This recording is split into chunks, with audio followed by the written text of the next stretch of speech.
So it was my first science class of college.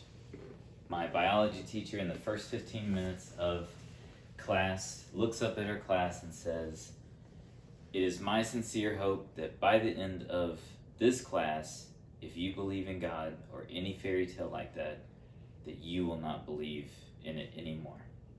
And this was at the University of West Georgia. It is not my desire to burst your beliefs or stomp on your dreams, but it is my sincere hope that through this you will see your purpose, that you are here for a reason, and that you have intrinsic value and worth that cannot be taken away from you. We're bombarded by media, politicians, celebrities, social justice causes, and commercials that tell us what to think and what you're worth, and it's just not true. Your worth is not dependent on the color of your skin, the money in your bank, the job that you hold, or the family that you have. To go through those differences, I want to differentiate your worth and your work.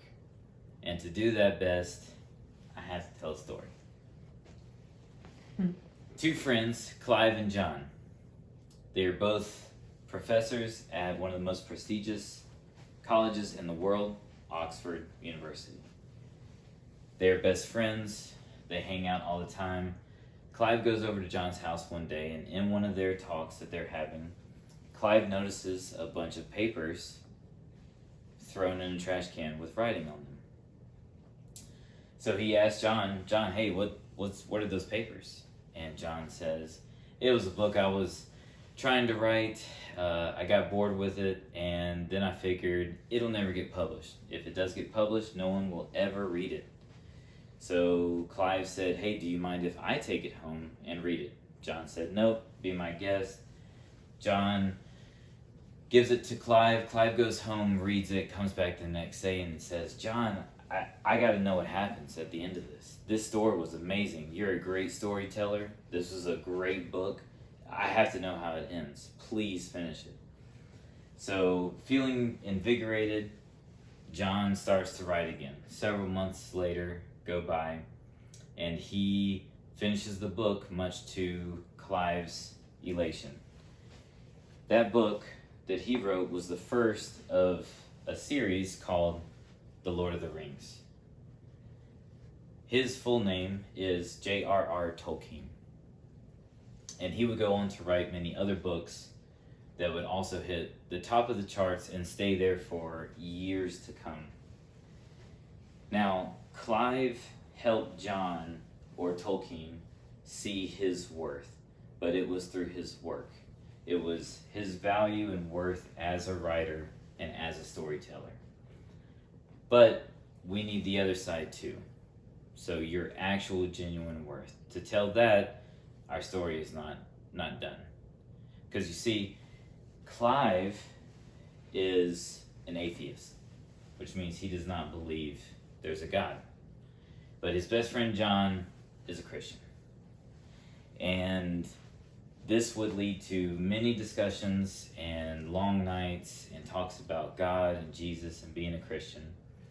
And in one of Clive's biographies called The Reluctant Convert, he is stated to saying that he felt as an atheist that everything that was real in his life was grim and meaningless.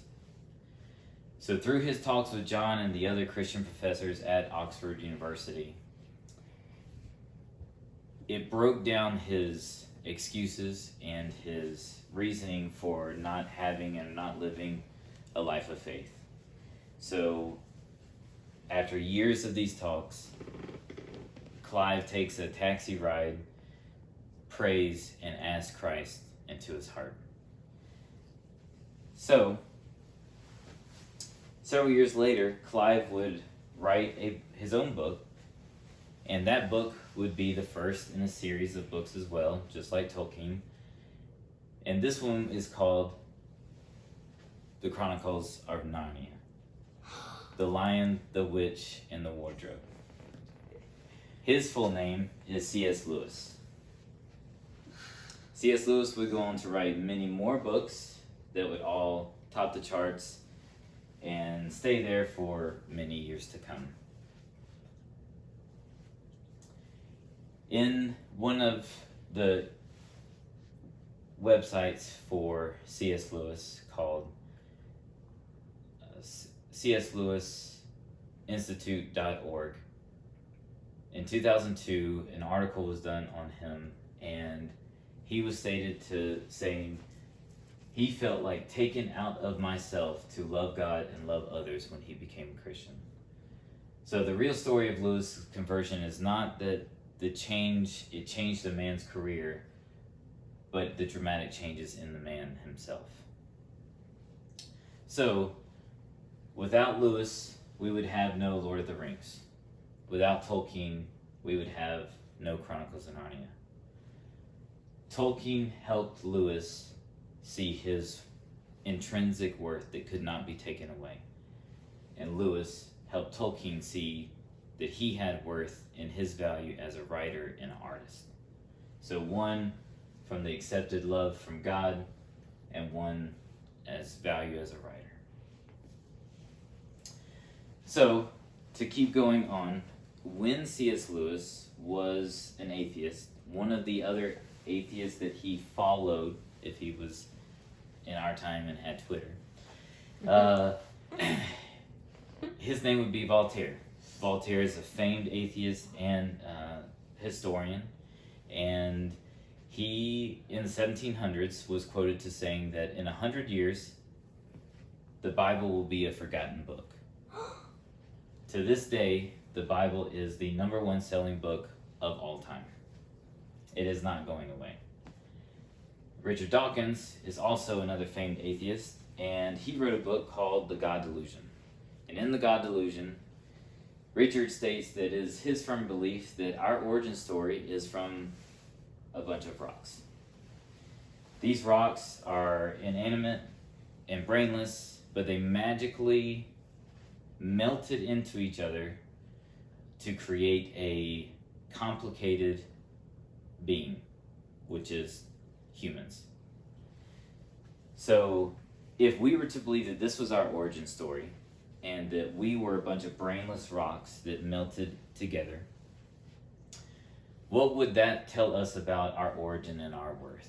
It could lead us to believe things like have a bleak outlook on life, depression, anger, or resentment. Now, on the other hand, if we didn't believe that we were brainless rocks, and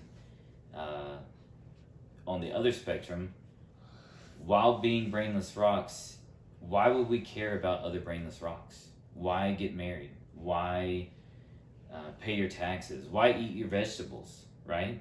If we're just a bunch of brainless rocks, we wouldn't care about the other lives of other brainless rocks. But on the other end, if we believed, like Psalm 139 says, that we were wonderfully and fearfully created by a master designer who took the time to design our very intricate human bodies, and if we went along with what 1 Samuel 16:7 says, that the Lord does not see how man sees. The Lord looks on the inside, and man looks at the outward appearance.